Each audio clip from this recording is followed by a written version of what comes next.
nombre es del MLN, no hacemos cuestión tampoco, los compañeros llaman 26 de marzo, tiene su propio perfil político, estamos todos en el Frente Amplio, pero son otra fuerza política. Pero el 26 de marzo viejo fue cofundador del Frente Amplio, hizo trabajo político electoral, era un brazo político nuestro legal. No tuvo candidatos propios, trabajó para los candidatos comunes. Que eso también nos trajo problemas en el Frente Amplio, porque resulta que a pesar de que trabajó para todos los candidatos del Frente Amplio, hubo un vuelco de los compañeros nuestros hacia algunos candidatos, concretamente en la figura de Enrique Erro, que de 8.000 pasó a 80.000 votos, y Michelini, que no me acuerdo ahora, también tuvo un crecimiento electoral, que eso nos creó problemas porque empezó la envidia de los otros movimientos, es decir, donde nosotros señalábamos y aconsejábamos, resulta que condicionábamos toda la elección de los movimientos políticos del Frente Amplio, ¿no? Entonces fue una cosa que no les gustó mucho a ninguno. Pero, para entender, el MLN ahora está integrando el Frente Amplio. Sí, claro, que es un frente integrado por muchas fuerzas políticas. Y bueno, decidimos en el 85 empezar a trabajar en la legalidad, hacer esta experiencia, y bueno, hasta el día de hoy estamos trabajando de esa manera. No estábamos al principio en el Frente Amplio, nos costó 3 años largos ingresar al Frente Amplio, no nos querían mucho. Los compañeros del Partido Demócrata Cristiano, que en aquel momento integraban el Frente Amplio, después se fueron, tenían sus objeciones. Nosotros los respetamos mucho porque fueron de frente. Es más, en los pequeños actos que hacíamos barriales, que llamamos mateadas, donde explicábamos las cosas y contestábamos la pregunta con micrófono en la mano, preguntas de la gente, ¿no? A los compañeros del Partido Demócrata Cristiano le dábamos el micrófono para que pusieran su posición contra nosotros, porque entendíamos que era una posición honesta. No hacía el Partido Comunista, que no quería que entráramos, al punto de que ahora, el año pasado, en el acto que ahora están haciendo estos días en conmemoración de la muerte de 8 compañeros comunistas asesinados, la sesional 20, el día 20, y de los compañeros que murieron, que es el homenaje, el año pasado dijeron que los responsables del golpe militar y de la dictadura éramos nosotros. Todavía están diciendo, bueno, no nos quieren mucho, pero estamos juntos, no hacemos problemas nosotros. Porque el objetivo nuestro no es luchar contra el Partido Comunista, sino es luchar contra otro enemigo que está más alto. O sea, la manera de construcción que tiene usted a nivel político hoy se encuadra en, digamos, estar en el Frente Amplio y, como hablábamos hoy, digamos, y más allá de las diferencias, digamos, llegar a las coincidencias. Y movimiento de participación popular.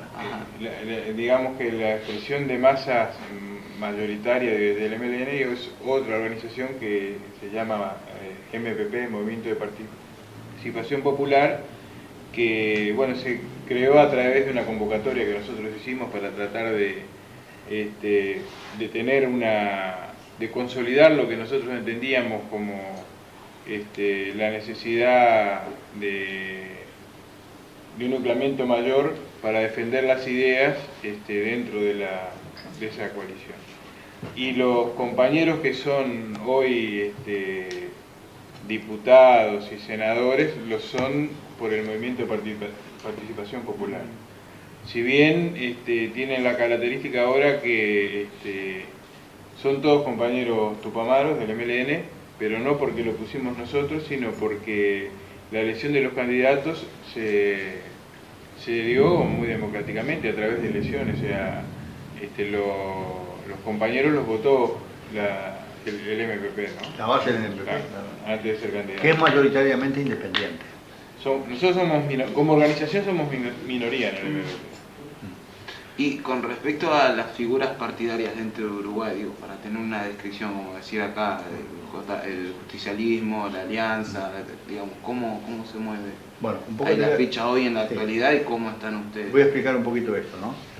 Del porqué del movimiento de participación popular. Teníamos aquel movimiento legal, expresión pública, legal del MLN, política. Cuando salimos nosotros nos encontramos con 2 movimientos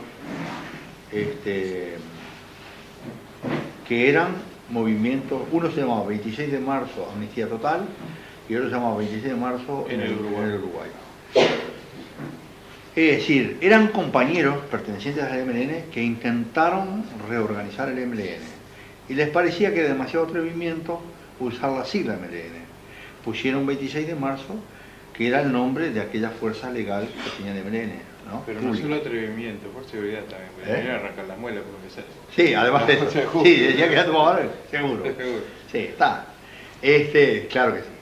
Entonces, los compañeros del 26 de Amnistía Total nos plantearon, cuando dijimos, bueno, vamos a reunirnos a discutir las cosas, nos dijeron que teníamos que ir a Cuba. Nosotros dijimos, en Cuba, los cubanos en este negocio no tienen nada que hacer, en este guiso. Acá somos uruguayos y discutimos estos temas. Pero los compañeros quedaron muy supeditados allá, ¿no? Y los compañeros 26 de marzo en Uruguay, no, inmediatamente que salimos, una solidaridad total. Y bueno, llegó un momento que, analizando las cosas, vimos que ocupábamos el mismo espacio político. Decidimos fusionarnos. Pero ya, en el momento de fusionarnos, entendimos que en algún momento íbamos a necesitar un instrumento político diferente. ¿Por qué? El MLN es una organización cerrada. Cerrada. No está abierta a todo el mundo. Entra en el MLN únicamente los que nosotros queremos que entren. Es decir, hacemos una selección de los ingresos. Incluso posiblemente no ingresamos a todos para que se vean. Porque si llegara a pasar algo, nos cortan la cabeza al gordito y a mí y a otros, tiene que quedar alguien para seguir. Para que pueda seguir, no tiene que saber que sí, que está con nosotros. También tenemos esa precaución, ¿no? ¿Eso guarda relación con la historia? O sea, cuando hablabas anteriormente de que al momento de comenzar el movimiento de ustedes como Tupamaro hubo un gran ingreso de gente. Sí, no solamente eso, pero además es un problema de mínima seguridad. Si ese movimiento tiene que perdurar, no tiene que ser todo visible, porque todos los visibles corremos gran riesgo de desaparecer y vamos a desaparecer si llegara el caso de las cosas cambiaran de cariz, que no lo sabemos. Pero como nosotros no estamos luchando para hoy, para mañana, para dentro de 10 años, sino que pensamos mucho más lejos, entonces vamos preparando las condiciones para que eso continúe, ¿no? Y por otra parte, para desarrollar esto, y por otra parte, como somos movimientos cerrados, como hacemos trabajo de masa, entonces hicimos ese precio de instrumento de masa, entonces hicimos la convocatoria y se ha estructurado el MVP, que no es un muñeco manejado por el MLN, no. Es un lugar donde en buena ley, honestamente, discutimos con los compañeros. Le llevamos la ventaja a los independientes de que nosotros nos reunimos, discutimos los temas, pero no vamos organizados a imponer. Bueno, ahora vamos a la reunión y nos manejamos de este modo como hacía el Partido Comunista y que al final cocinaba todo y sacaban lo que querían. No, nosotros discutimos los temas, los profundizamos, los llevamos más manejados que los compañeros independientes, pero cada Tupamaro allí va individualmente a dar la discusión en buena ley con los compañeros. Es decir, no vamos organizados a imponer, porque eso ya murió, porque nosotros, como estamos luchando en serio por una revolución, por un cambio profundo, necesitamos que la gente entienda lo que se está haciendo. No que lo hace porque se le impuso y bueno, disciplinadamente, porque hay un reglamento, se acata. No, nos interesa que se entienda. Porque incluso pensando que podemos desaparecer todos nosotros, tiene que dar la semilla. Es decir, la semilla de un pensamiento. Trabajamos con este concepto, que no es fácil de entender. No importa de dónde viene una buena idea, importa que si la idea es buena se difunda. A los clásicos, a los militantes clásicos de la izquierda, esa manera de actuar les pampa, no lo entienden. Porque además en el Uruguay, como hay un acendrado, acérrimo electoralismo, el fenómeno electoral requiere que se sepa, porque además los procesos electorales no levantan programas, levantan personas. Es decir, los que votamos programas somos unos pocos, los que estamos más en el asunto. La gente vota, me gusta cómo era fulano, entonces le vota. ¿No? Le gusta Tabaré. Tenemos un compañero ahora que es un boom político, el Pepe Mujica, que es muy filósofo, es plantador de flores, senador, pero pasó por la universidad, ojo. Dice pa' aquí, dice pa' allá, pero él sabe que dice nada y dice para. Y que no dice pa' dónde, dice para dónde. Lo sabe bien, pero habla lo paisano. No es que se haga el paisano, era plantador de flores en serio y siempre trabajó con la gente. Y entonces poco le quedó el habla, pero pasó por la universidad, ojo. Es un boom político, el compañero, bueno, filosofa, toca mucho la cuestión del sentimiento humano, hace llorar gente, sí, fenómeno. Pero, digamos que junto con eso, que es importante desde el punto de vista político, y que además nosotros justamente vemos que hay personas que han votado en el MPP porque les gusta el PP, como dicen. También votan el Frente Amplio porque les gusta Tabaré, que yo en la campaña electoral he dicho, ¿saben una cosa? A Tabaré, eso de que me gusta o no me gusta, yo no lo quiero para la cama. Tabaré puede cumplir una función política. Eso de me gusta o no me gusta. En política no va. Bueno, pero el compañero acerca a esas personas y nosotros llegamos a ella y empezamos a hablar de estas cosas. Empezamos a decirle a la gente, tener el gobierno no es tener el poder. Un gobierno popular, el poder real lo tienen los que son los que dominan hegemónicamente la sociedad, que son los ricos, que tienen a los generales con ellos, que tienen los medios de comunicación, que tienen los medios de producción, que tienen todo. El poder real está allí, no lo tenemos nosotros. Entonces, al que se acerque y que vota porque le gusta como habla fulano, empezamos a discutir estas cosas. O sea, hacemos un trabajo político para que empiecen elementos políticos a ser comprendidos. Les decimos, a medida que progresamos, mire que nosotros, por ejemplo, los Tupamaros y el NPP, tiene la pretensión de resolver los problemas del país solito. Pero entendemos que el Frente Amplio va a ser muy difícil, el gobierno popular, porque entendemos que el Uruguay solo no tiene porvenir, que es en el conjunto, porque somos país dependiente. O sea, el negocio se empieza a complicar. Es complicado. Entonces, la gente que entra primariamente por un sentimiento, hay que ir a un proceso de ir comprendiendo otras cosas. Porque son así. Y si con sentimiento nosotros no vamos a dirigir un país, lo dirigimos con mucha racionalidad, con mucho conocimiento. ¿No? Pero se necesita el sentimiento. Se necesita, por supuesto, se necesita sentimiento. Sí, un poco de sentimiento se falta. Estoy de acuerdo. Estoy de acuerdo. No, quiero decir que la cuestión emotiva, es decir, la relación humana, todo eso, importante, pero por lo menos yo soy de los que siempre estoy con ese temita, ¿no? No podemos permitir que la emotividad nuble nuestro pensamiento. Tampoco nuestro pensamiento puede ser tan frío que al final nos quita la emotividad. Bueno, establecer equilibrio, cada uno que lo haga como pueda. No es fácil. O sea, el equilibrio entre la racionalidad y la emotividad. Ahora, que la emotividad no deja pensar claramente, eso hay que tenerlo claro. El fenómeno es tener pensamiento claro y ver hasta dónde ese pensamiento no neutraliza lo que son los sentimientos, ¿no? Es decir, que no nos transformamos en una máquina fría de calcular, ¿no? Bueno, ese es no hay receta para eso. Yo por lo menos no la tengo. Y soy viejito ya, ¿no? No la tengo. Cada cual lo resuelve como puede. Entonces, ese movimiento de masas que nosotros convocamos, que no lo manejamos como si fuera un títere, en donde en buena ley discutimos con los compañeros, es una herramienta más amplia que el Movimiento de Liberación Nacional Tupamaro. Es decir, es un movimiento abierto, pero también ya tiene una definición político-ideológica que no tiene el Frente Amplio como conjunto. El Frente Amplio no se define socialista. El MPP se define como movimiento de lucha por la liberación nacional hacia el socialismo, en el entendido que es el planteo nuestro también del MDN. Nosotros damos un movimiento de liberación nacional. ¿Por qué? Porque entendemos que para poder hacer un cambio profundo en nuestras sociedades, pasa acá, pasa en Brasil, en Argentina, en toda América y en buena parte del mundo, es necesario romper la dependencia. Para que tenemos que ser soberanos absolutos. Si queremos transformar nuestra sociedad y hacer otra cosa, tenemos que ser soberanos absolutos. Y si somos dependientes, no somos soberanos. El dependiente depende justamente. Es un subordinado el dependiente. Queremos romper la subordinación. Entonces entendemos que no la vamos a poder romper solo. El Uruguay que es chiquito, pero acá tampoco. Acá está el Fondo Monetario, ¿no? Y marca normas, ¿no? Y posiblemente gobierna en función de las normas del Fondo Monetario. O sea, no hay soberanía acá en la Argentina. En el momento que el Fondo Monetario viene e indica lo que hay que hacer, no hay soberanía. En nuestro país tampoco. Pero en Brasil tampoco. No hay soberanía en nuestro país dependiente. Entonces decimos, hay que romper eso. Forma parte del proceso de lucha por un cambio profundo de la sociedad. Y nosotros llamamos sociedad socialista, pues se le puede llamar como se quiera. Una sociedad en la cual el centro de la actividad humana y de esa sociedad es el ser humano y no la ganancia. Eso genéricamente le llamamos socialismo nosotros. Cada cual que después le ponga los ingredientes que quiera, pero además, eso también es importante decirlo, porque la propia izquierda nos ha acusado de iluminados.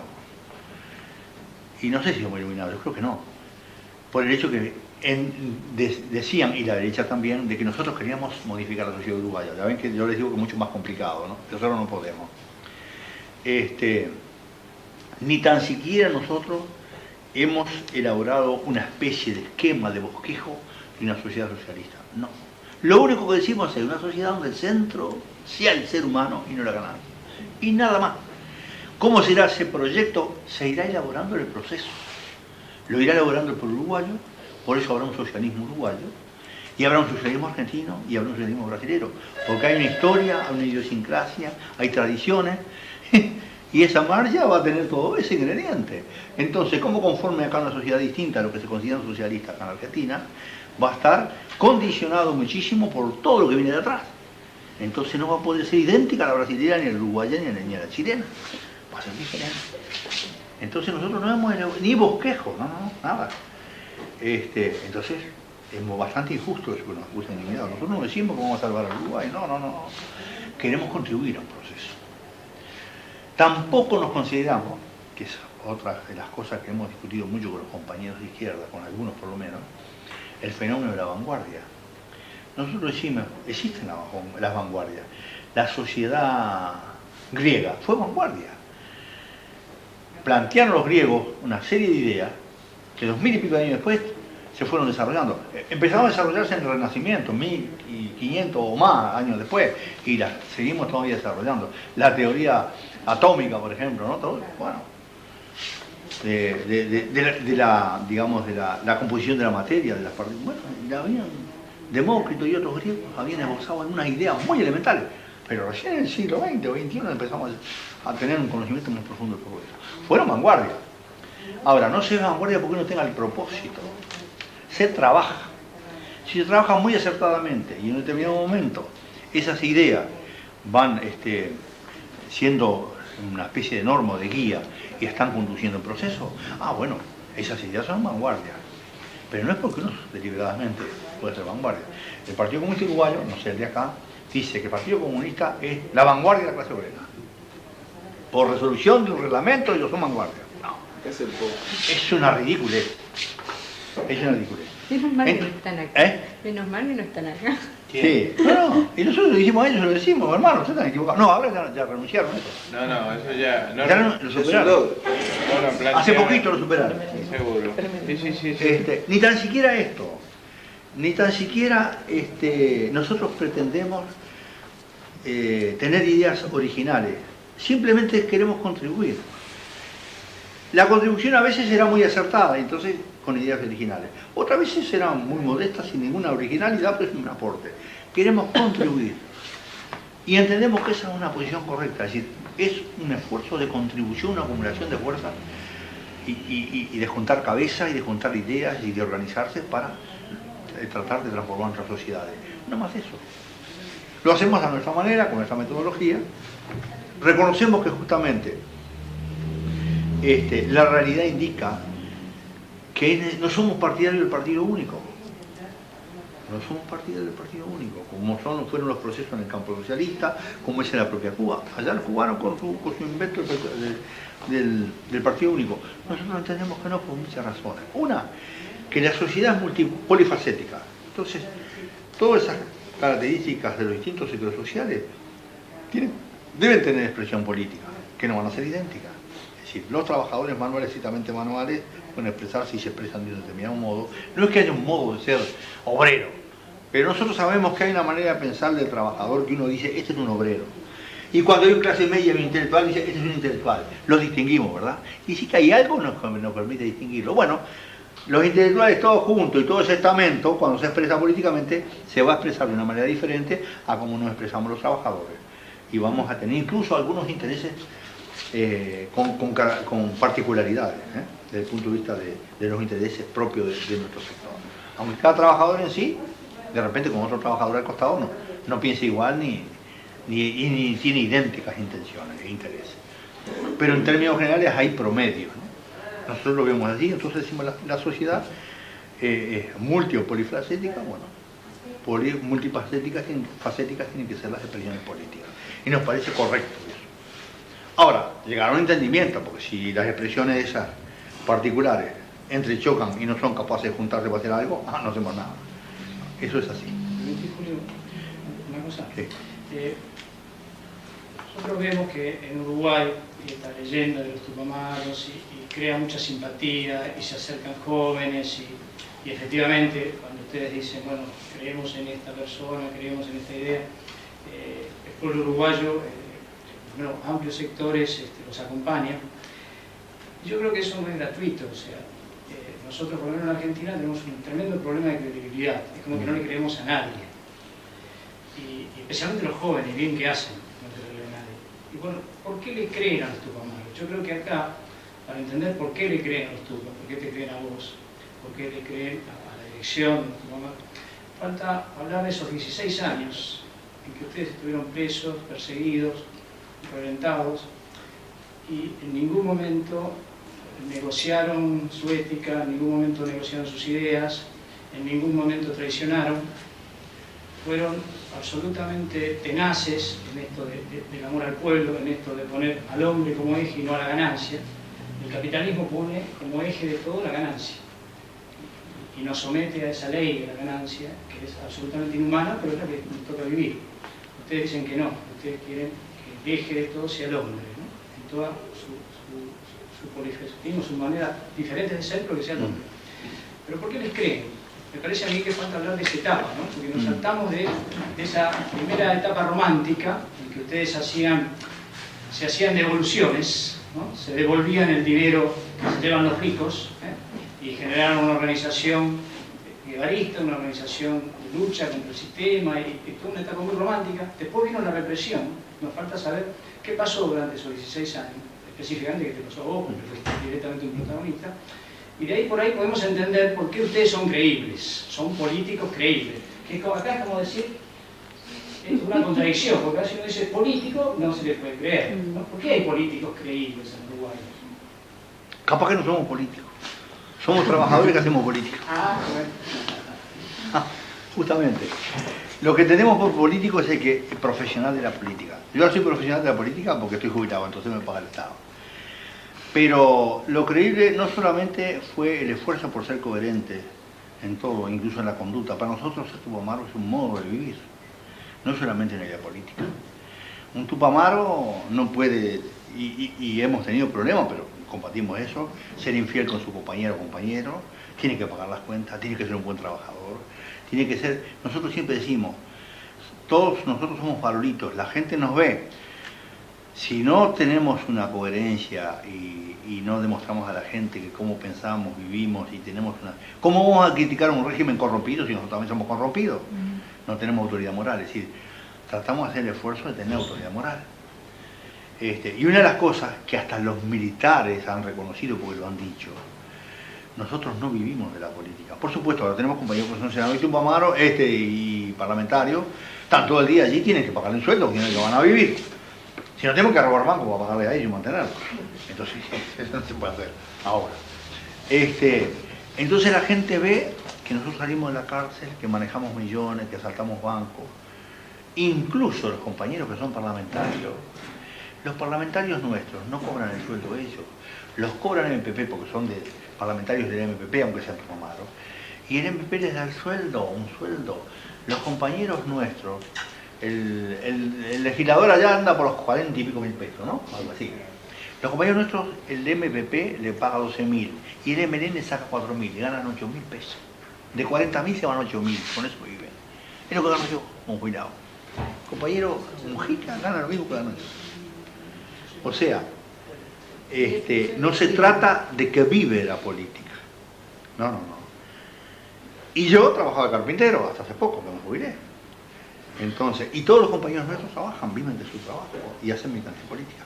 Tenemos algunos compañeros profesionalizados muy poco y queremos tener más. Es decir, queremos tener más para realizar, porque hay tareas que exigen una dedicación total. Entonces, es necesario eso. Pero siempre hay que tener claro de que nosotros tratamos de que se comprenda, de que hacemos, por eso decía yo, no soy un político. Nosotros somos trabajadores que hacemos política, porque dejamos la política, los llamados políticos estamos fritos, que es lo que está pasando en todos lados. Entonces, pero claro, somos seres políticos, Nuestra cabeza, nuestro cerebro está organizado de tal manera que todo lo que nosotros vemos siempre lo analizamos desde el punto de vista político. Somos seres políticos. Pero a lo que la gente cree que somos políticos, no, trabajamos, no vivimos la política, no estamos en la política para vivir de ella. Y eso es lo que da credibilidad. La gente ve eso, los militares lo han dicho. Respetuosamente en ese tipo, no todos por supuesto, porque todos lo dictan, ¿no? Pero algunos han dicho, estos tipos hicieron todo lo que hicieron, ¿no? Y ahora laburan, viven de su trabajo. Y a veces con mucha dificultad, de verdad, porque el trabajo en Uruguay no existe, es muy difícil de conseguirlo. Entonces eso da un respeto. Y después la coherencia. Es decir, somos personas que ese modo de vivir en función de una idea que tenemos, y la forma en que actuamos, es decir, cuando nosotros políticamente no hacemos como yo sufrí personalmente y otros compañeros también, lo que fue un modo de actuar horrendo del Partido Comunista. A mí me acusaron, siendo un trabajador picapedrero, ¿no? Que estaba con la maceta todos los días, me acusaban de ser pago por la patronal, de no trabajar, de todo barbudo, tenía barba en aquel tiempo, yo tenía la barba antes de Fidel Castro, ojo. No por Fidel Castro, antes la tenía yo. Digo, me la copiado, pero la tenía. Me ven ahí, ¿qué pasa? Digo, y no, mirá, ahí se fueron los del ZUNCA, sindicato controlado por el Partido Comunista, y dijeron cómo trabajaban, se hicieron tan anticomunistas que yo, que no era muy simpatizante de ellos, tuve que decir a los compañeros, no, compañeros, el asunto no va por ahí, porque los empezaron a odiar. Bueno, formar militantes que son capaces de decir esas falsedades es deformarlos, no es trabajar para el futuro. Nosotros en ese sentido, no digo que seamos perfectos, ojo, tenemos nuestro problemita, pero no se va a encontrar un compañero tucumano que sea capaz de afirmar una falsedad de ese tipo, jamás. Hay una ética. ¿Por qué? Porque creemos que así se construye el futuro. No somos santos varones ni mujeres, pero creemos que con esos principios éticos y esa firmeza se construye el futuro. Y eso es lo que da la credibilidad. Y la gente lo ve, por más que de repente dice, sí, pero fueron unos asesinos, todo lo que quiera. Pero en ese sentido no pueden decir, sí, asesinaron, robaron bancos, sí, pero no viven la opulencia gracias a todo lo que robaron. No lo dice nadie, eso pues saben que no está bien. Y son cosas que son pequeñas, si se quiere, ¿no? Pero que van construyendo un cimiento sólido de credibilidad.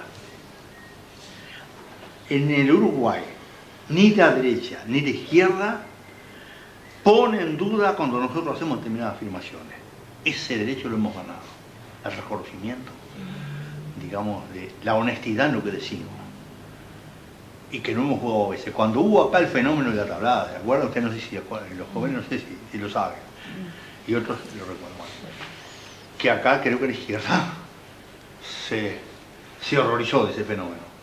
Nosotros en Uruguay dijimos, se equivocaron esos compañeros, pero son compañeros revolucionarios equivocados, y les dimos apoyo, y protegimos, y algunos tuvimos que sacarlos, no tan más en Sudamérica. Y nos jugamos por ellos. Y discrepábamos con esos compañeros, nos parece, se equivocaron muy profundamente, pero les dimos una mano. Entonces todo eso importa, es decir, se ve esa conducta, ¿no? Esa coherencia. No es una cosa, digamos, extraordinaria, somos seres como todo el mundo, pero también es cierto, ser coherente da trabajo ser coherente, no es tan fácil, no es tan fácil. Yo me voy a referir a una de las preguntas que hizo el compañero, porque yo sé que vos no lo vas a decir, ¿no? Que es con relación a la experiencia que te tocó vivir, no solo a vos, bueno, a muchos, digo, pero un poco porque, y también va por qué la gente nos cree, ¿no? Cuando nosotros salimos de la cárcel nunca nos victimizamos, ni dijimos, bueno, miren lo malo que fueron, nos hicieron esto, nos hicieron los otros, cuando otra gente lo utilizó para su trabajo político, ¿no? El caso de Julio es uno de los 9 compañeros que la dictadura los tuvo de rehén. O sea, estuvieron en condiciones que a uno le cuesta creer que un ser humano las aplique a otro, ¿no? Estuvieron 13 años aislados, yendo de cuartel en cuartel, con una inestabilidad total, torturados sistemáticamente. Y bueno, y no los quebraron. Entonces yo creo que además eso es un ejemplo, digo, y obviamente es así. No. Yo siempre digo, pero pudo haber sido peor, pero hasta que estoy acá. Por eso me... No, pero eso sí tiene relación Bueno, digo, porque, peor. vamos a aclarar, en Argentina hubo 30.000 desaparecidos Sí. más, porque más. hubo 30.000 desaparecidos más unos miles de fusilados. Por eso fue Digamos, peor, fue peor. En Uruguay, una represión, no mejor ni peor, diferente. Sí, fue muy masiva, fue el país que más presos políticos per cápita tenía en determinado momento. Las condiciones de la cárcel fueron infrahumanas para una gran mayoría. Y cuando ustedes dicen de rehenes también tendrían que explicar, porque allá los podrían haber desaparecido, es lo que dijo Julio de alguna manera, y más de alguno lo discutió, porque los argentinos no podían entender por qué los uruguayos tenían presos políticos y simplemente no los desaparecían, como hicieron ellos acá. Miren los diálogos de los malos de la película. Pero lo de los rehenes es una cosa particular que no se entiende. Bueno, además digo, los rehenes eran ¿Tú eres el baño? la garantía que los milicos tenían y lo planteaban para que la organización de repente no actuara en ese momento. Ellos se planteaban que en cualquier momento que sucediera algo los mataban, y bueno, no se hizo, o se hicieron, porque hubo compañeros que estuvieron trabajando, no por que estuvieran de rehenes, sino porque no hubo posibilidad de desarrollar otra cosa. Yo lo que tú decías es cierto, los milicos se arrepintieron 1000 veces de no habernos matado. E inclusive te lo dijeron, dice, perdimos digamos la oportunidad, ahora los vamos a tratar de enloquecer. Y montaron toda una maquinaria de destrucción, primero como ser político, segundo y terminaba en la destrucción del ser humano, ¿no? Yo creo que no lo lograron, pero no solo a los tupamaros, digo, esto es o sea, yo creo que todas las expresiones políticas y sociales que se dio la sociedad uruguaya terminó presa, toda terminó, fue torturado, y yo creo que sí hubo compañeros que se enloquecieron, que se suicidaron, que se quebraron, pero si tú ves la cantidad que pasaron por ahí, fue mínima. Entonces yo creo que eso, digamos, habla muy bien del pueblo uruguayo, yo digo, es así me parece, ¿no? Pero a su vez, yo creo que ellos no nos mataron porque siempre cuando uno ve un proceso tiene que ver las particularidades del país, ¿no? En Uruguay nunca hubo el grado de violencia que hubo aquí, que está, inclusive a nosotros nos condicionó también, porque el hecho de que siempre planteamos que no teníamos que derramar sangre, no porque nos gustara derramar sangre, pero digo, te condicionaba políticamente porque la sociedad uruguaya no lo entendía, y nosotros queríamos que la sociedad uruguaya entendiera lo que planteáramos y que avanzara también con eso, ¿no? Y a ellos también les ató las manos. En su momento les ató las manos. No sé qué hubiera pasado si hubieran tenido una política de exterminio como hubo aquí. Nosotros en la época que caímos, y bueno, no tuvieron más remedio que meternos presos. Fueron años duros y crueles, ¿no? Digo, y bueno, pero más crueles fueron en determinado momento los militares sacaron a 9 compañeros que ellos consideraban la dirección del MLN, la sacaron del penal de Libertad, los dividieron en 3 grupos de 3 y los llevaron a distintas unidades del ejército y los fueron rotando por todo el interior, ¿no? Aislados, no se podían comunicar entre ellos, bueno, yo qué sé, hicieron una cantidad, viviendo en un aljibe, lo metían a un aljibe, la visita, la inestabilidad de la familia tratando de buscarlos por todos lados. En luego 3 años saliendo media hora por mes al sol. Y siempre con luz artificial. Y bueno, digo, y eso creo que los rehenes me parece, yo lo viví un poco de adentro, digo, porque yo también, yo salí en libertad cuando dieron la amnistía esa, ¿no?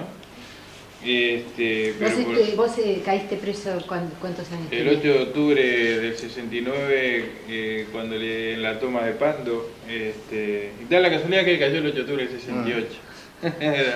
¿Y cuántos años tenía? 19. ¿Y saliste? A los 35. Pero primero hicimos una breve salida. Sí, su nombre de adentro. Hicimos una breve salida, sí, ¿no? En una de las fugas. En una de las fugas, nos fugamos, pero después, digo, no, volvimos a caer y bueno, y después seguimos viaje, ¿no? Digo, yo sé que él tiene reticencias de plantearlo porque además, digo, inclusive, digo, es un poco también la manera de ser de nosotros, ¿no? Nosotros no salimos nunca a hacernos las víctimas porque... No tenemos visión lacrimógena. Seguro, nos metimos en un negocio que sabíamos que era bravo. Sabíamos que podía y que los riesgos estaban calculados. Bueno, lo mejor que nos podía ocurrir era que no nos mataran. Y bueno, entonces en esa medida siempre cuesta mucho referirse, ¿no? Digo, porque además, sobre todo... porque allá se hizo un mal uso de eso, ¿no? Entonces, cuando salió una cantidad de gente, el utilizar eso, pobrecito, mirá lo que pasaron, y bueno, eso no nos va con nosotros, digo, eso es así. Uno no justifica los métodos que utilizó el ejército, la tortura, ¿no? Pero, de cualquier manera, todos sabíamos cuál era nuestro porvenir, ¿no?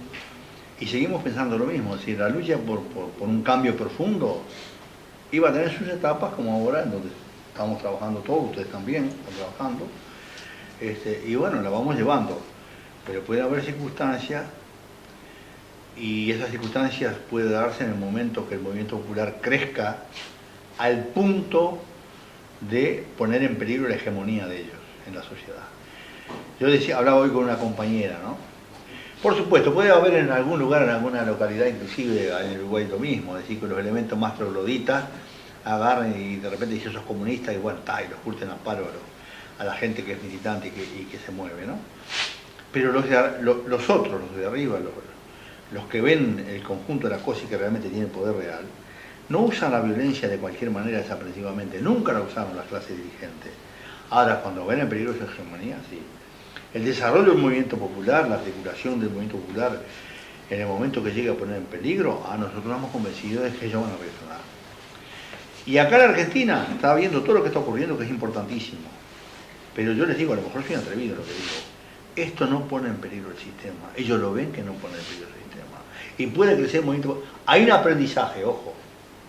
Eso es acumulación. Todos los que están haciendo esto están haciendo un aprendizaje. Y yo creo que a partir de lo que escuchamos de los compañeros diferentes, se están empezando a animar diferencias, esa credibilidad que dice el compañero puede empezar a construirse, no en lo que pueda estar constituido de pronto, pero en cosas que puedan irse creando. Ahora, va a pasar un rato antes que todo esto, en mi opinión, modestamente les digo, constituya un peligro como para que ellos empiecen la represión sistemática para demolerlo. Yo creo que pasa un rato todavía, ¿no? Por eso, duerman tranquilos. Puedan dormir, duerman en paz. Digo, podríamos abrir un poco, si quieren hacer alguna pregunta para... Porque deben haber quedado un montón de cosas en el aire.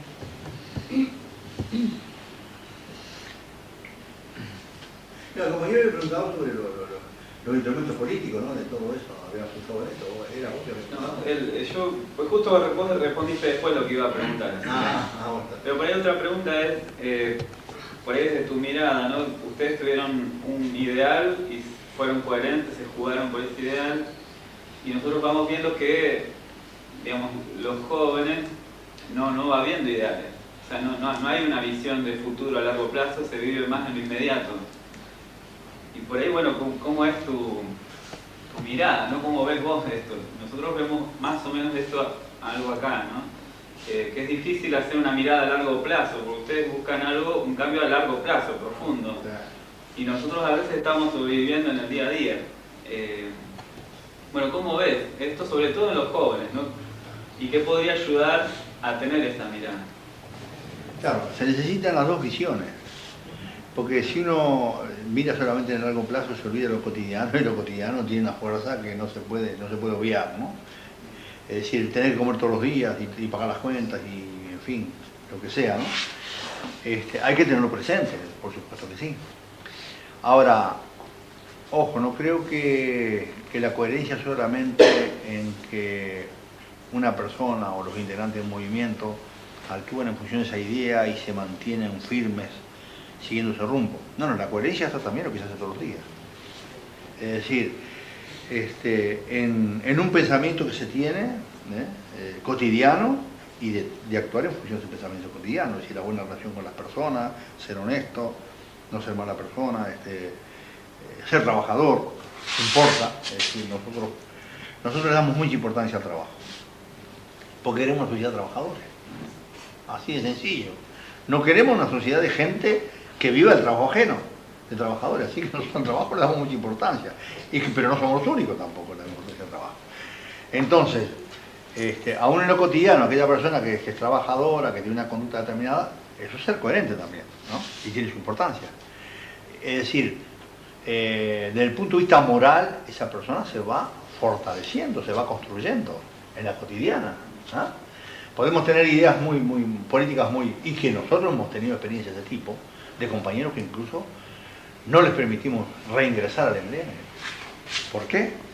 Porque sí, tuvieron una conducta política en otra época, participaron en la época clandestina, no nos conocíamos mucho, y bueno, y no sabemos estrictamente qué hacía, porque además ya estábamos compartimentados, ni teníamos que saber ni el nombre ni dónde vivía, menos lo que hacía. Entonces, de pronto, con el boom político que era eso, se metió cantidad de gente. Pero ahora, después que salimos de la cárcel y empezamos a conocernos, tengo el caso concreto de una pareja en Rivera, que tuve que ir 3 veces, y la última vez fue para decir, ustedes no pueden entrar. Porque el grupo de allí de Rivera de base los había rechazado, y los rechazó a los compañeros. Vencidos militares, había estado preso. Los rechazó y dieron sus argumentos. Tuvimos que hacer un trabajo investigativo, habían jorobado personas, entonces tuvimos que ir a la gente y decirle, mire, nosotros pertenecemos a un movimiento, usted nos perdona, pero si quiere nos informa, queremos saber si ha tenido problemas con una persona así. Y hicimos un trabajo investigativo. Tuvieron una inconducta, le dijimos, usted no puede entrar. Era muy claro políticamente, ¿eh? Más claro que muchos de los compañeros que lo rechazaban. Sí, que algunos de ellos sí. Bueno, pero no alcanza. No alcanza a conectar políticamente. Entonces, en la cotidiana se va construyendo una moral sólida, la persona, ¿verdad? Y eso es importantísimo. Entonces, eso digamos es lo... O sea, en lo cotidiano, quieras que no, estás construyendo un poco lo futuro. Es decir, lo que va construyendo el fenómeno ético, el respeto ese que decía el compañero, que nosotros nos hemos ido ganando, tiene su valor estratégico, ¿verdad? Ahora, lo tuvimos que hacer y tratamos de hacerlo todos los días, porque tampoco pensemos que con campeonar una vez alcanza, es como en el fútbol todos los amigos que ganan los partidos, y hay que ganar el campeonato este año, y el año que viene también hay que ganarlo.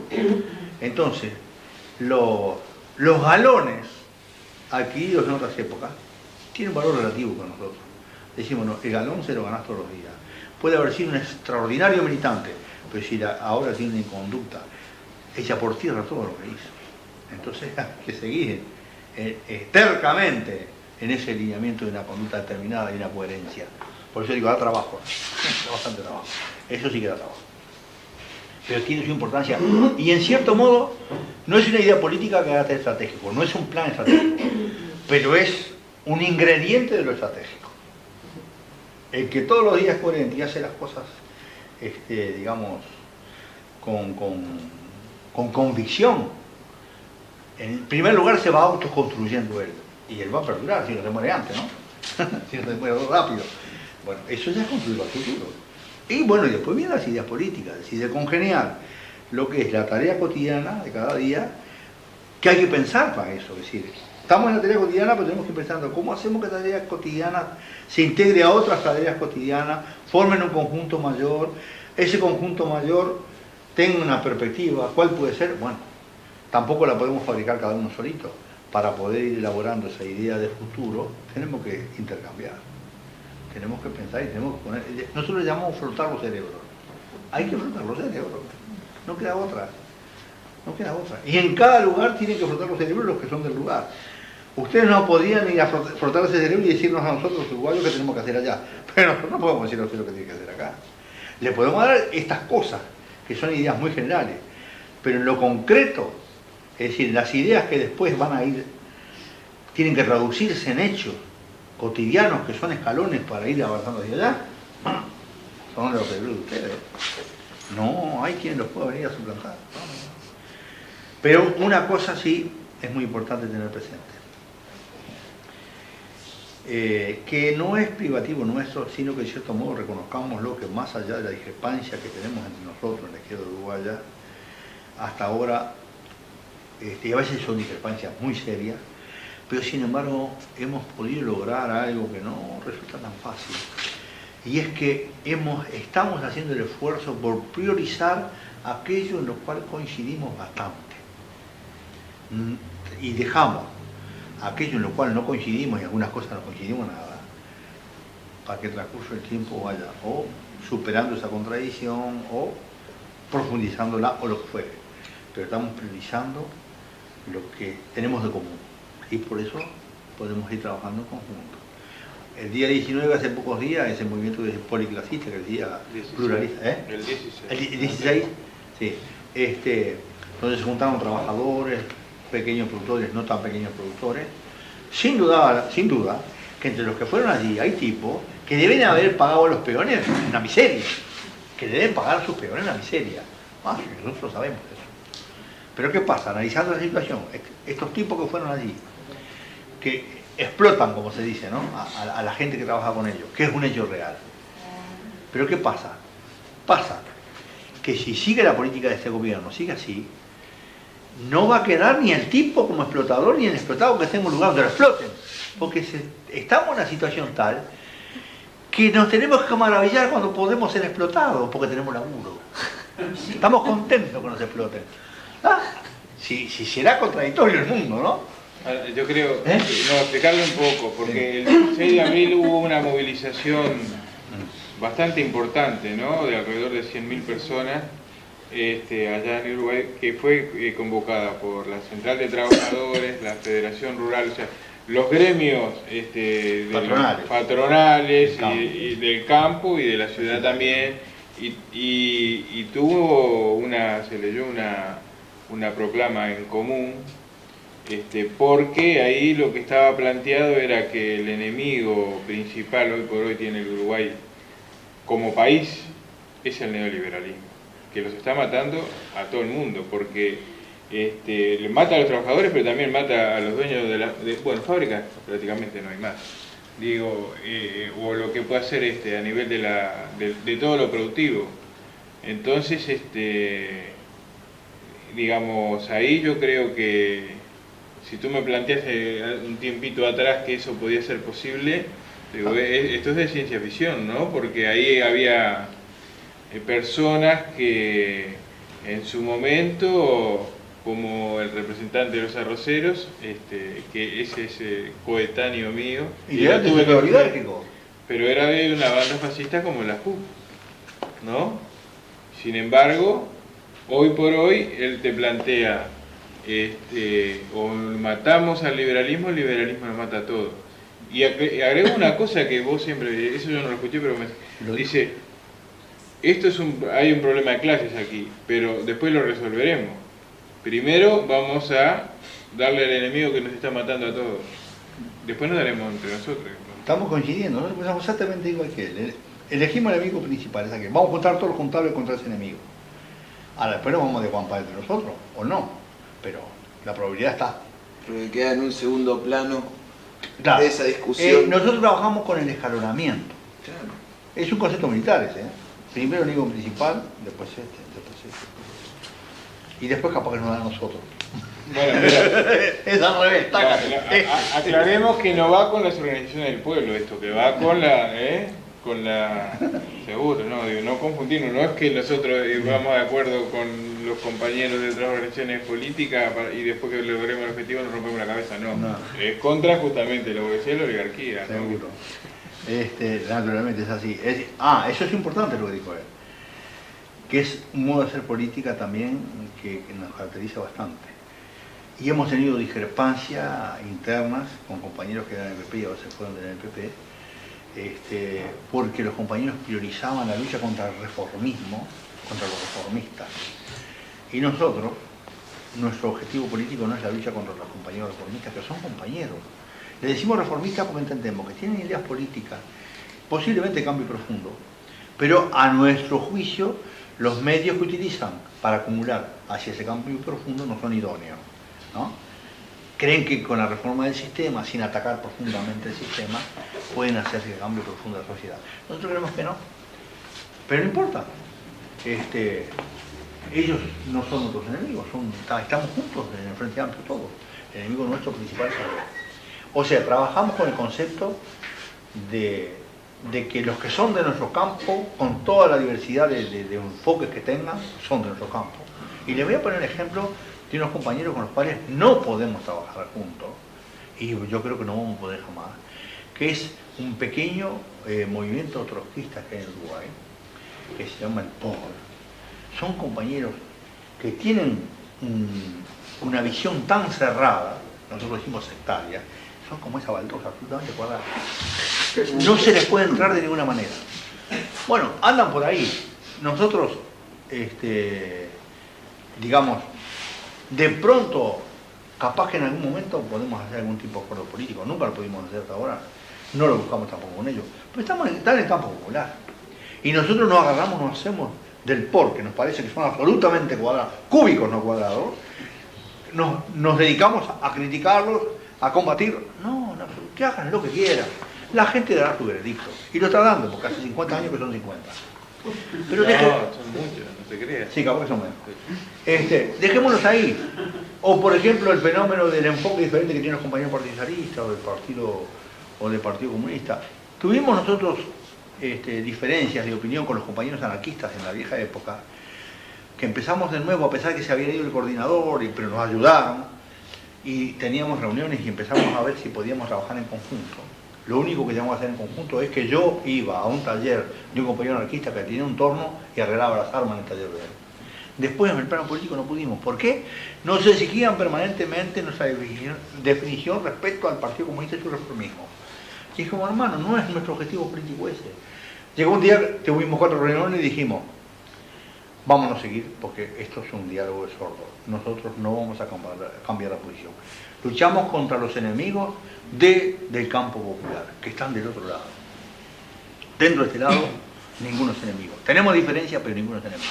Y seguimos trabajando así. Ahora, hay diferencias. Hay compañeros que consideran que la lucha contra el reformismo es lo esencial, porque dicen que objetivamente favorecen al enemigo.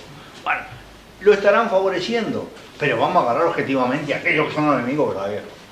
Ese es nuestro lineamiento fundamental de trabajo. No buscar enemigos dentro de nuestro campo, a pesar de la diferencia. El enemigo está allá. Y como está allá y es muy poderoso, por eso trabajamos mucho en esta movida que hubo el 16, donde trabajamos mucho nosotros en eso, ¿no? E incluso ahí tenemos productores que están escondidos, que no están declarados, que son MPP y cosas por el estilo, no, porque si no puede ser negativo, pero están trabajando en ese sentido. Y bueno, si ellos sacaran movida, vamos a ver después cómo se continúa. ¿Por qué? Porque estamos viendo el enemigo principal. Eso también es algo que nos caracteriza en el plano político nosotros. Y conversamos con todo el mundo, no tenemos problema. Si no tenemos coincidencia, ellos decimos, bueno, no estamos coincidiendo, vamos a esperar que el tiempo demuestre si podemos llegar a coincidencias o no. Pero no más de eso. No afirmamos la personalidad política de nuestro movimiento, del MPP tampoco, en la crítica a los otros movimientos. No sirve eso. Para nosotros no sirve eso. Y bueno, es nuestro estilo de trabajo. Y creemos que todo lo que signifique trabajar, primero, que en el momento que estamos viviendo, que hay una cosa paradojal y contradictoria, es decir, estamos en un mundo que llamamos globalizado, o sea, nunca una formación político-económico-social, como lo es la formación capitalista, en este momento, en otra época hubieron otras formaciones, tuvo una difusión tan enorme. Hoy en día el capitalismo agarró todo el globo terráqueo.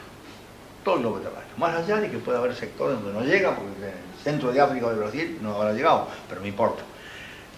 Es decir, el mundo está globalizado. Pero paradójicamente, junto con esa globalización, hay una disgregación impresionante. Desde el punto productivo inclusive. Leí hace poco que me quedé pasmado, no lo puedo creer, porque yo nunca vi un esquí, pero cuando puedas y... No, bueno, no sé si voy a Europa, no quiero ir más. Pero acá en Argentina hay esquíes, ¿no? Voy a ver si puedo un día ver un esquí. ¿Cómo un esquí puede tener 23 componentes? 23. Bueno, leí que unos esquíes que se construyen en Checoslovaquia tienen 23 componentes que vienen de casi 23 países, de 18 países. Yo me quedé asombrado. Un esquí terminado en Checoslovaquia tiene componentes de 18 países.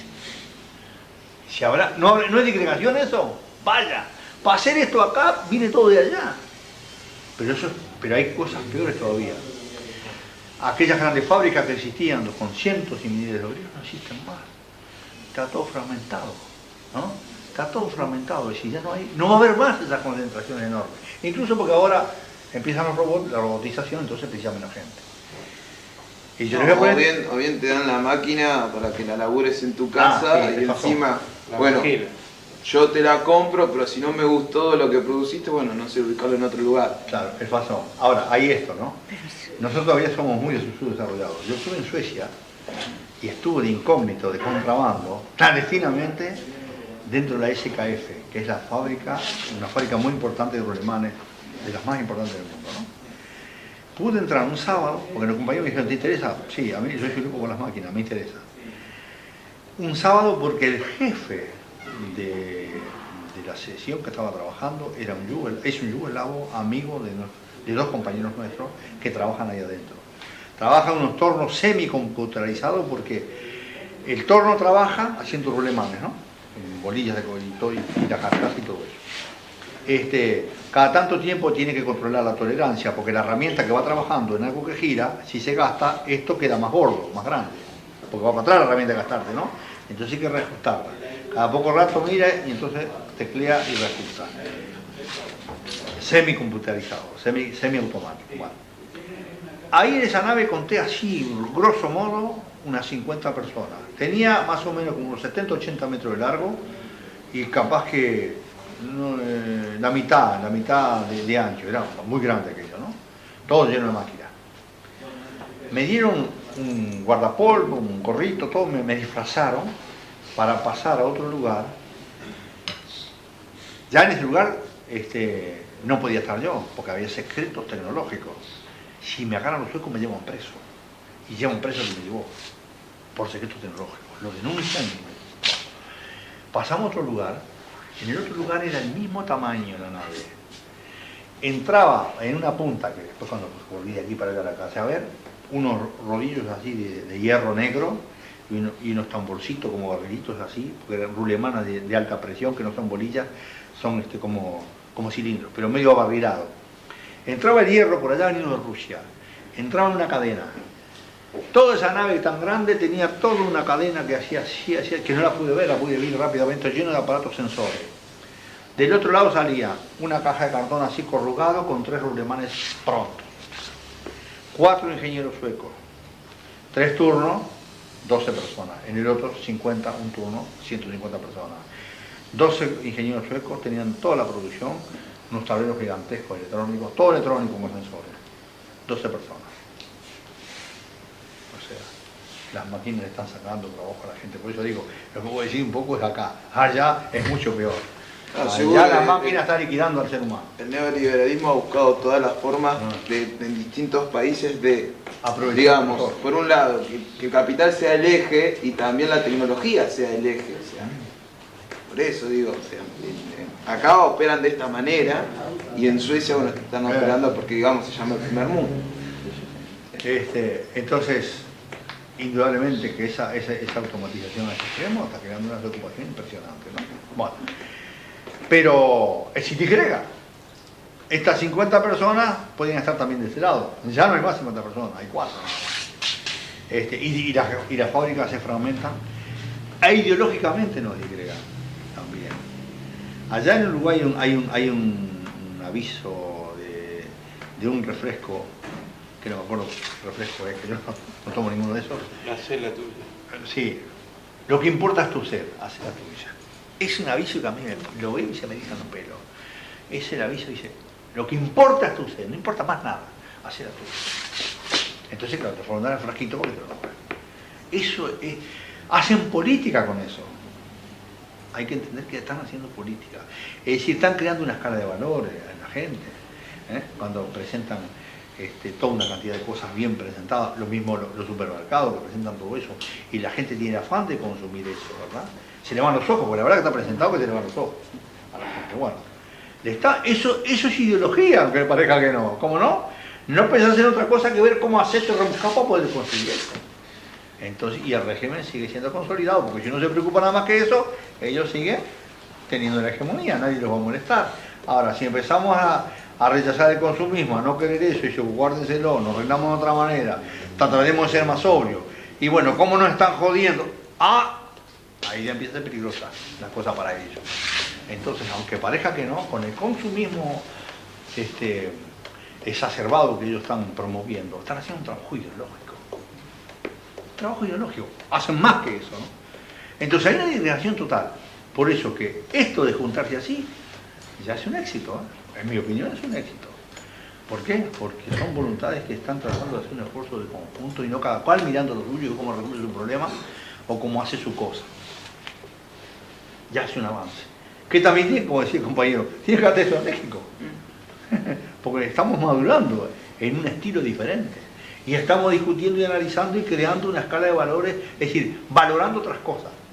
Creando todo un juego de valores diferente, o intentando por lo menos. Bueno, también eso tiene carácter estratégico. O no creer solamente que el carácter estratégico tiene un plan político para hacer determinadas cosas. Claro que sí, pero también estas cosas son fundamentos de carácter estratégico. Es decir, para llegar allá tenemos que tener estos cimientitos bien armaditos. Sirve todo.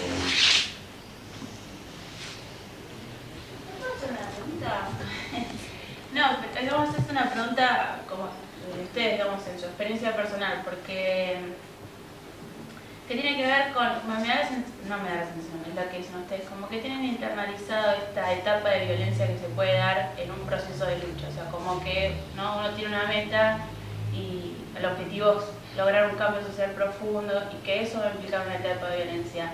Y ustedes contaban en su experiencia que decían, bueno, nosotros nos metimos acá sabiendo que en algún momento eso iba a pasar, como que, digo, eso, por lo menos lo hablo de algo mío personal y queriendo saber cómo fue su proceso de dentro de ustedes, cómo eso, o sea, meterse en algo llenos, entendiendo que la meta implica esa etapa, porque es verdad, digo, si uno cuando realmente se hace consciente de lo que está queriendo lograr, te das cuenta que va a tener un costo muy alto, que no es joda. O sea, eso, digo, eso siento, bueno, no lo siento yo, digo, me gustaría saber cómo fueron ustedes, o de dónde provienen esos elementos, cómo hicieron para... Eso es cierto. Él no sé, con 17 años, que lo diga él. En mi caso, yo lo pensé muy bien, tenía compañera e hijo.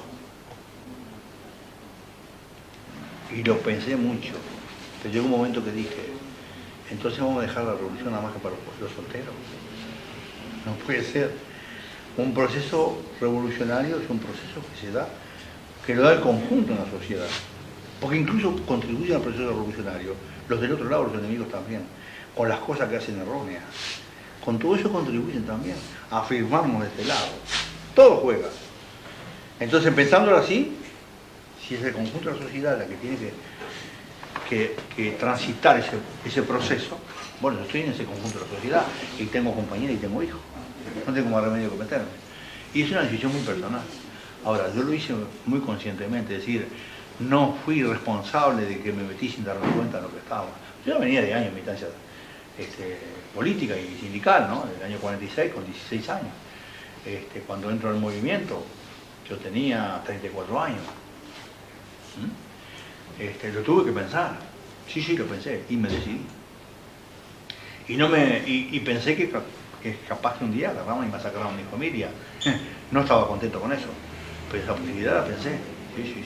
Por eso digo, este negocio, cuando uno lucha en profundidad, tiene que pensarlo y decidir, bueno, sigo hasta donde pueda, porque puede llegar un momento que digo, bueno, no banco más. Eso puede pasar también, y ha pasado mucho, ¿no? Pero eso hay necesidad de pensarlo. Julio, mientras te tuvieron preso esos 16 años, un poco me imagino que la estrategia era que te arrepintieras de lo que habías decidido, De ellos sí. era que te volvieras loco. Sí, sí. ¿Y de qué te agarraste para no volverte loco y para no arrepentirte de lo que habías decidido? Bueno, para no arrepentirme primero, una convicción muy profunda que ya tenía, que eso ya era así. Y para no volverme loco, tuve una gran disciplina. Estuve 3 años que no tenía nada, ¿no? Después llegó un momento en que hice una huelga de hambre estando en Colonia, porque vino un oficial a pegarme, y yo estaba suelto, y bueno, yo hacía gimnasia todos los días, me sancionaban, pero agarré un tapazo que le corté el labio, los médicos no me amasijaron, me salvé de que me amasijaran, pero otro día vinieron los oficiales y me dijeron que nunca más tocaron a un oficial, y le dije, cuando me vengan a pegar y esté suelto me voy a defender. Me tiraron todo a patadas, y entonces inicié una huelga de hambre que tuve 6 días, tomaba agua nada más, no me dejaban salir a celda, que yo era un chiquero. Bueno, entonces, una comisión que uno tiene, ¿no? Y para no volverme loco, después de esa huelga, logré que primero controlar de la luz, porque la luz tenía luz artificial día y noche, y después que me dejaran hacer alguna manualidad y pasar libros, me dejaban pasar libros. Entonces cuando empecé, y después cuando fui al penal, que ya estaba en otra etapa, ¿no? Que ya podía tener libros y todo eso, una cosa que me preocupé fue, como estaba en un ámbito en el cual las cosas que ocurrían eran muy monótonas, llegó un momento que algo tenía que hacer un esfuerzo para ver si lo había soñado, lo había pensado o lo había vivido. Me pasó eso, ¿no? Se hacía el esfuerzo para ubicarme. Entonces no pedía libros de fantasía, me dediqué a la lectura. Bueno, estudié matemáticas, llegué a integrales triples, solo, con buenos libros. Leía sobre ciencia, sobre historia tenía dificultades porque la historia tiene siempre un cariz político, entonces no dejaban pasar muchos libros de historia. Prácticamente no leí literatura, porque la literatura es cuestión de fantasía, muy fantasiosa, entonces cosas que mi vida cotidiana era monótona, es decir, tenía una vida acá adentro, interior. Si yo eso le agregaba fantasía de literatura, era demasiado. Entonces yo no quise fantasía de literatura. Matemática, física, química y todo ese tipo de cosas. Entonces, yo discipliné así. Cada uno tuvo su estrategia, ¿no? No sé cómo arregló. No, digo, mira, nosotros a pesar de ser muy jóvenes, digo, lo valoramos mucho, porque además, digo, no fue una decisión solamente personal, sino una cantidad de amigos y de compañeros. Y nosotros llegamos a una disyuntiva que tenemos que optar entre el no meternos, siendo conscientes de que estaban pasando una cantidad de cosas y que vos podías incidir en que no pasaran, con los riesgos que tenía. Y bueno, lo valoramos y decidimos asumirlo. Y en el plano de lo que decía él de la cárcel, que no fue tan dura como la de él, pero fue bastante prolongada también, y no buscar soluciones personales, ¿no? Ellos no tenían más remedio porque estaban solos, pero nosotros estábamos en conjunto, y bueno, siempre buscar la cuestión colectiva. Porque desgraciadamente todos los compañeros que buscaron una solución personal terminaron matándose. Sí, o mal de la cabeza inclusive. Ahora, vos dijiste convicciones, hablando porque eso es disciplina, es metodología, es solidaridad. Pero cuando se habla de convicciones, ¿qué hace que alguien pueda tener disciplina? Bueno, ¿Dónde está? ¿Qué hace que tenga una ¿Qué convicción? más? ¿Qué más? ¿Qué hace que tenga una convicción? Eso sí que encontrar la fórmula es difícil. Es muy difícil. Yo soy un tipo que siempre me gustó leer historia, ¿no? Y es lo que más leo, historia. No soy un erudito porque además no tengo una gran memoria, pero leo mucha historia. Entonces, el conocimiento histórico, yo soy muy hincha del conocimiento histórico. Todo lo que se pueda, conocimiento, pero histórico, importantísimo. Porque el conocimiento histórico ayuda a dar una perspectiva, es decir, uno ve las cosas en la cotidiana, ve lo que está pasando hoy, mañana y un tiempito atrás, pero cuando uno empieza a leer historia, sabiendo bien que la historia es un cuento lindo y que está armado y que de repente no era exactamente así, las cosas no fueron exactamente como dice el libro de historia, pero aceptamos que más o menos ha ido por ahí. De cualquier manera sirve porque uno le da una perspectiva, es decir, aquello que dicen, el árbol no deja ver el bosque, permite ver el bosque. Y entonces, la primera convicción que adquirí yo es que todos los procesos sociales llevan mucho tiempo. A veces cuando hay compañeros que están muy pacientes les digo, el Imperio Romano para deshacerse, que fue algo impresionante. Fíjense ustedes que San Pablo, allá en Palestina, como ciudadano romano, apeló a Roma y el gobierno romano lo llevó a Roma, desde Palestina. Leyendo la Biblia esto, que yo soy lector de la Biblia también. A mí siempre me impresionó eso, digo, la gran flauta en aquella época, ¿no? El tipo llevado a Roma, casi se ahoga porque casi se hunde el barco que lo llevaba, fue llevado a Roma porque era ciudadano romano. Bueno, aquello era serio. Tardó 500 años en caerse. 500 años. Las cosas ahora van un poquito más rápidas, ¿no? Pero aquellos también no tenían las fuerzas que tienen esto, ¿no? Los recursos que tienen esto. Entonces, a uno el estudio de la historia le da esa perspectiva del largo plazo. Y bueno, eso va entrando en uno y llega un momento que eso se le va metiendo adentro, lo mastica, lo trabaja y le queda como un sedimento adentro. Para mí la convicción es esa. A mí me vino la convicción a partir del estudio de la historia. Sí, me vino la convicción. Esto es un negocio largo y difícil. Bueno. Y además uno lee las luchas que hicieron los pueblos que dieron para liberarse. Entonces va leyendo todo eso y todo el tiempo que demoraron. Entonces, esto es un negocio difícil. Y cuando uno da el paso sabe que entra en algo que tiene su complejidad. No quiere decir esto, me parece importante, ¿no?, decirlo, porque de que uno esté siempre en la actitud, digamos, de tener pensamientos y hacer hechos que tengan trascendencia histórica. No, vamos a no dramatizar tanto. Cuando vamos con los compañeros y comemos mucho cajón, mucho vasco y tomamos un vaso de vino. Y aquí estamos charlando, fenómeno, estamos charlando de cosas importantes, ¿verdad? Pero viene el bizcocho que está rico y el mate está bueno y lo disfrutamos. Es decir, tampoco vamos a llegar al error de hacer un dramatismo formidable por las ideas trascendentes. No, no es así la cosa. Es decir, las ideas nuestras y nuestros actos pueden ser trascendentes. Yo creo que son trascendentes en el sentido de que estamos contribuyendo a construir algo que nos va a sobrevivir. Es decir, nosotros vamos a quedar, vamos a morir y eso va a continuar. Eso es trascendente. Pero no es de que estamos siempre pensando en función de la historia. No. Hay un autor alemán que creo que pidió un premio Nobel, que nunca lo pude leer y que tengo ganas de leerlo, y en algún momento voy a ver si busco los libros, que se llama, creo que se llama Bloch. Un historiador, Bloch. Un historiador, Bloch. Historiador sí, es Bloch.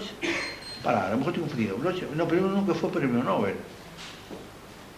No, creo que es Bloch, o algo así. Hay un historiador, sí. El viejo, no, ese no. Otro. Que es un literato. Sí, es Bloch, sí. Y me gustó una frase que tuvo, por eso lo quiero leer.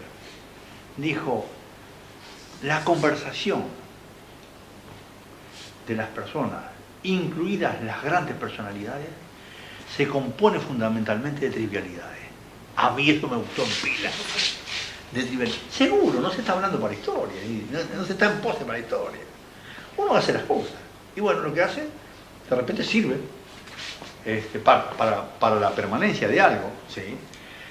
Actuamos en política justamente tratando de que siga por la permanencia, para que eso continúe, por supuesto que sí. Pero no se trata de que uno esté siempre en pose de trabajar para la posteridad. De ninguna manera. Es más sencillo que eso. Se hacen cosas. Yo digo para desmitificar también bastante, ¿no? Porque sin dejar de conocer personas de excepcional capacidad, que uno tiene que reconocer que el genio existe, Napoleón fue un genio, los grandes científicos han sido genios, seguro que sí, Galileo Galilei, todo eso. Einstein, sin duda que sí. Si nosotros pensamos que vamos a hacer las cosas y que las cosas pueden funcionar como hay personas que lo piensan, solamente sobre la base de la acción y el pensamiento de las personas excepcionales, no vamos a hacer mucho. Yo creo que nosotros tenemos que pensar sobre la base de que todos podemos dar nuestra pequeña contribución, muy modesta que sea, pero es una contribución, ¿verdad? Y de que es posible para cualquiera hacer una contribución que importe y que tenga trascendencia. con su granito de arena. Si nosotros vamos a esperar a hacer las cosas y luchar concretamente en lo que estamos conversando por la transformación profunda de este sistema sobre las bases excepcionales, yo soy pesimista en ese sentido. Pero no soy pesimista, ¿por qué? Porque digo no. Me parece que es mucho más razonable aquello que dicen los vietnamitas, ¿no? Que 10 hombres mediocres hacen un hombre de talento. Y nosotros vamos a decir, si no alcanzan 10 ponemos 100 y si no alcanzan 100 ponemos 1000. Bueno, nos juntamos lo que somos mediocres y bueno, vamos a contribuir. Así nomás. O sea, todos podemos contribuir. Y la verdad es que no se trata de hombres mediocres ni mujeres mediocres. Se trata de gente modesta, gente humilde que tiene su formación, sus conocimientos limitados. Todos tenemos conocimiento limitado y que aportan lo que pueden. Pero con el convencimiento ese, como estamos trabajando en un colectivo donde todos estamos aportando y ese colectivo se plantea determinados objetivos, ¿no? Y trabaja en pos de ellos, y bueno, se está haciendo una contribución positiva, y chao. Y no más de eso. Yo siempre la vi desde ese punto de vista. Nunca pretendí ser un tipo que hace contribuciones excepcionales y cosas por el estilo, porque no sé qué contribución he hecho. No lo sé. Ni me interesa saberlo. Sé es la tranquilidad que tengo. Y creo que la tenemos todos. De que no nos guardamos nada. Y desde ese punto de vista estoy tranquilo. No satisfecho, porque me hubiera gustado ser una persona con mucha inteligencia para poder construir mucho mejor. Eso me hubiera gustado. Entonces, no estoy satisfecho. Pero estoy tranquilo. ¿Por qué?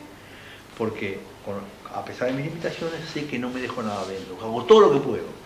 Entonces, no soy desaprensivo. En ese sentido estoy tranquilo. No tengo remordimiento de no hacer todo lo que puedo. Hago todo lo que puedo. Lo que pasa es que mi cerebrito, plano, una idea arriba y otra abajo, no da más. Y bueno, tengo el cerebro plano. Y bueno, 2 ideas. Bueno, tengo 2 ideas. Y es con lo que aporto. Y es así nomás. Y yo creo que es importante tenerlo en cuenta también.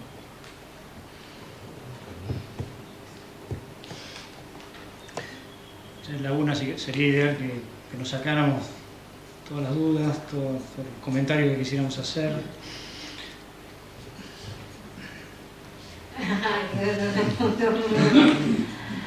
Fue mucha cosa, ¿no? Sí, sí. Seguro que sí. Es que son muchos años, cuando te puse a contar todo y después empecé a resumir. Pasaron muchos años la historia, ¿verdad? Hasta ahora. Pero de todas maneras puede haber alguna pregunta. Hablamos los gracos. Los gracos.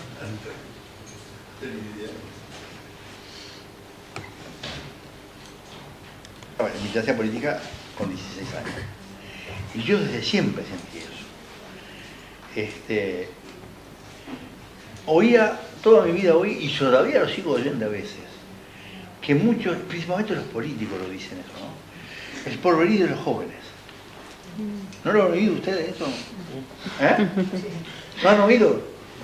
¿Pero saben cuál es el problema? El porvenir de los jóvenes. Mientras tanto lo tengo yo. Cuando los jóvenes llegan al porvenir, ya no son jóvenes.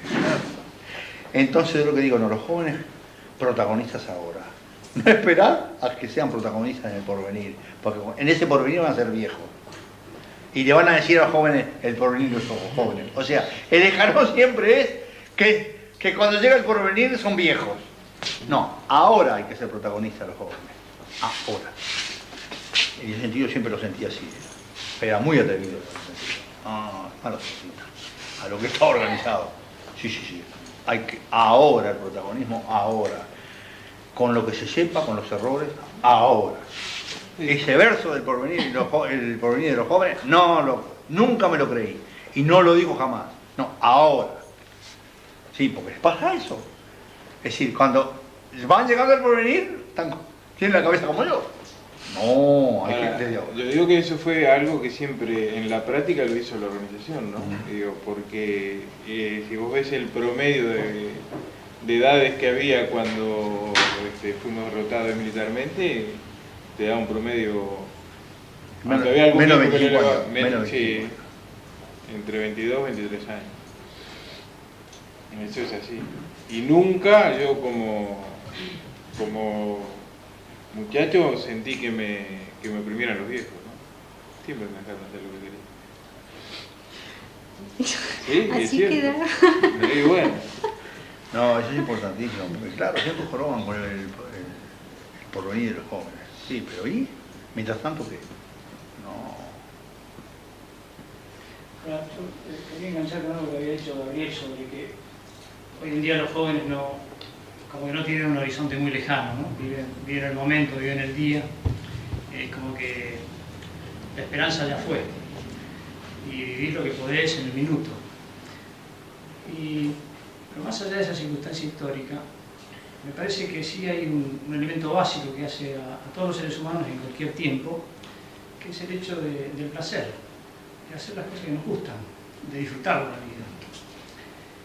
Me parece que eso sí, es algo que ustedes lo tuvieron, lo tienen, lo tenemos nosotros, cualquiera, en cualquier nacionalidad, en cualquier etaria, en grupo etario, o sea, ese principio de hacer lo que me gusta, lo que me provoca placer, lo que me hace bien. Y yo, digamos, como un seguidor de Guevara y de tantos otros revolucionarios, esto que decía Guevara del amor y la gracia, de endurecerse y no adorar la ternura, de gratificarse por lo que uno hace, a mí me parece que ustedes, a pesar de haber sufrido tanto, seguramente les gusta lo que hacen. Seguramente les gusta mucho.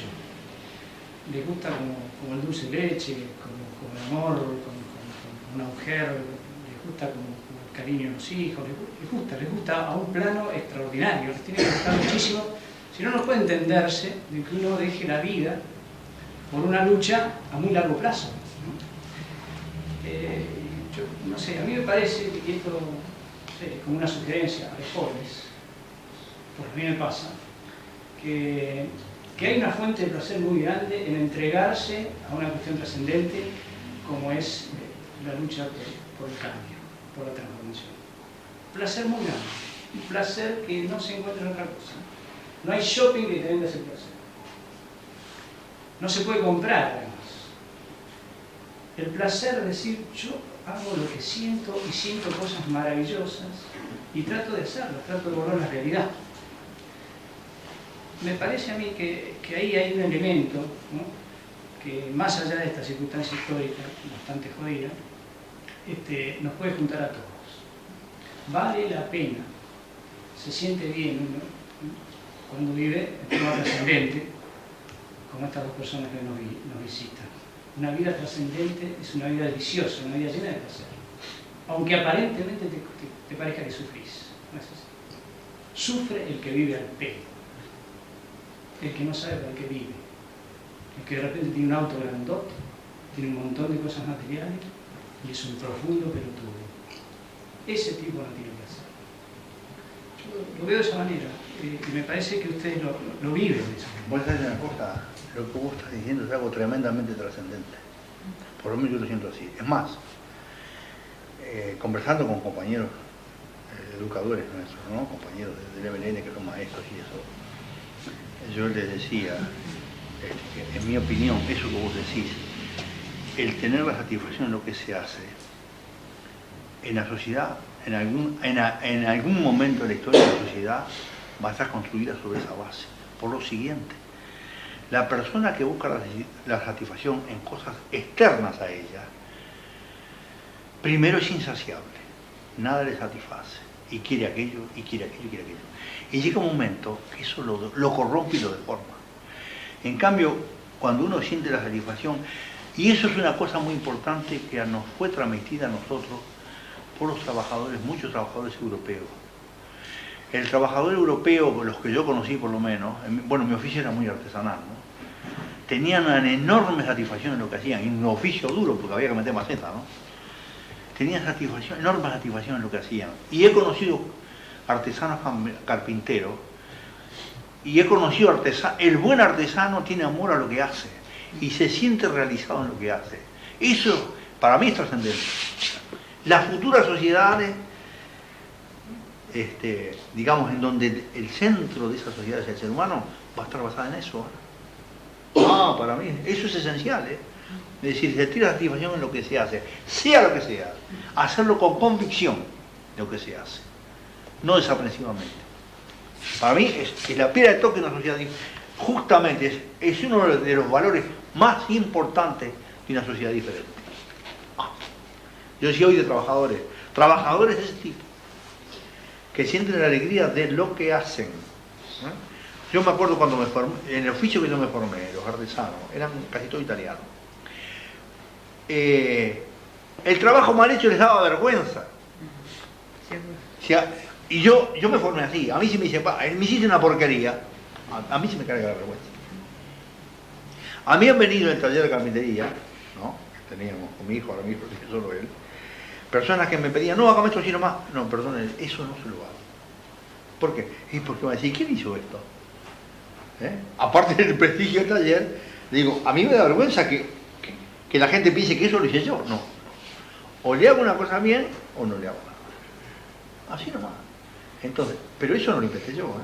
A mí me lo transmitieron artesanos del oficio y también carpinteros que conocí, es decir, trabajadores que yo conocí que tenían el orgullo de lo que hacían y que se realizaban en lo que hacían.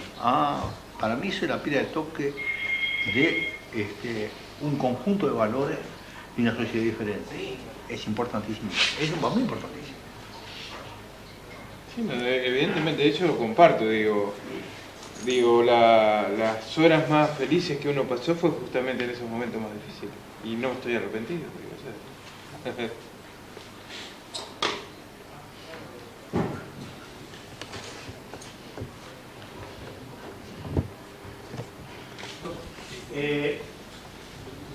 Un poco como que nos dejes alguna pista o alguna palabra, ¿no?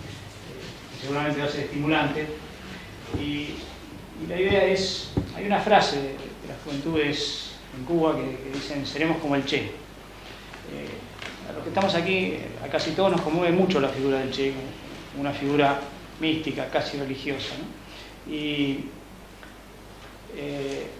¿cómo se traduce hoy, para nosotros, especialmente para los jóvenes, esto de ser como el Che? ¿Cómo se puede ser revolucionario hoy?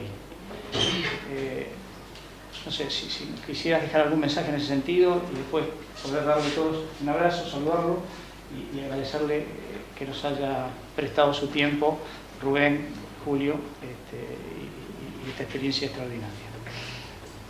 Bueno, voy a dejar con la última para ser revolucionario. Pero respecto a ser como el Che, yo creo que los ideales hay que tenerlos, ¿no? Pero soy muy pragmático. En el sentido siguiente, yo iría a bajar un poco la mira y decir, vamos a tratar de dar todo lo que yo dije hoy, ¿no? Me siento tranquilo porque doy todo lo que puedo. No me siento conforme porque hubiera querido poder más. Entonces, sin dejar de reconocer que los ideales existen, que existen los arquetipos y que nos guían. El problema es que si todos queremos ser como el Che, no hay muchos, han habido pocos, ¿no?, en la historia. Entonces ya estamos planteándonos algo que ya de antemano va a ser difícil, ¿no? Capaz que nos frustra. Mejor vamos a pensar, yo no quiero ser como el Che. No sé si voy a hacer, creo que no voy a hacer, naturalmente que no. Pero digo, no me planteo eso, me planteo más dar todo lo que pueda, con lo que llamaba la convicción, dar todo lo que pueda. Y por supuesto, aquellos ideales siempre tienen que estar allí, porque uno dice lo que fue capaz de aportar, lo que pudo hacer, etc. Hay otro ideal, yo no soy creyente, pero hay un ideal de Cristo también, ¿no?